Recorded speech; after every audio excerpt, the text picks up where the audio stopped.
Active pa ang pagbabantay ng mga tauhan ng Manila Police District para po sa pagbubukas ng klase dyan sa University Belt sa Maynila. Itututukan nila ang mga lugar kung saan talamak ang insidente ng krimen, kaya na agawan ng cellphone at tuldapan sa jeep.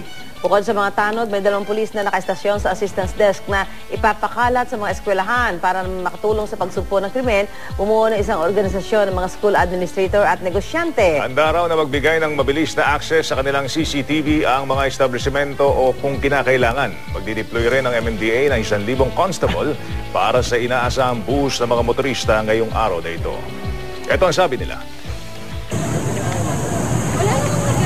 Critical na nabantay lumasyo sa mga incidents ng snatching. Dito po sa may parte ng Espanya, Tinobal, yung Lerma, yung Enreyes, yung Recto, Ligarda. We have a system of reporting because we really need the data.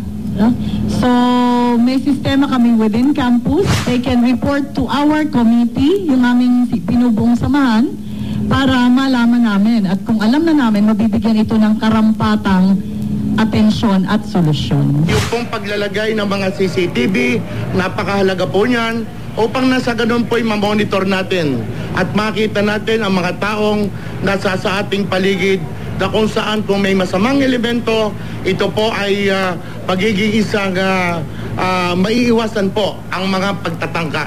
Request namin sa mga maglalagay ng CCTV na medyo yung mataas ang megapixel niya.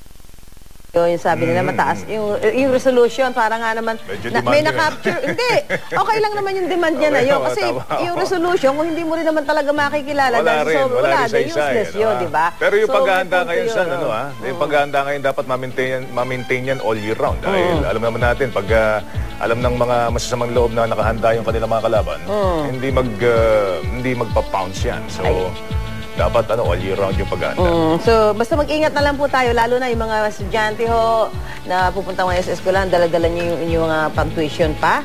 Baka, alam nyo, marunong, para marunong mangilatis yung mga masasamang elemento. Kung sino may dalang pera, di ba? Ingat-ingat na lang po, ha?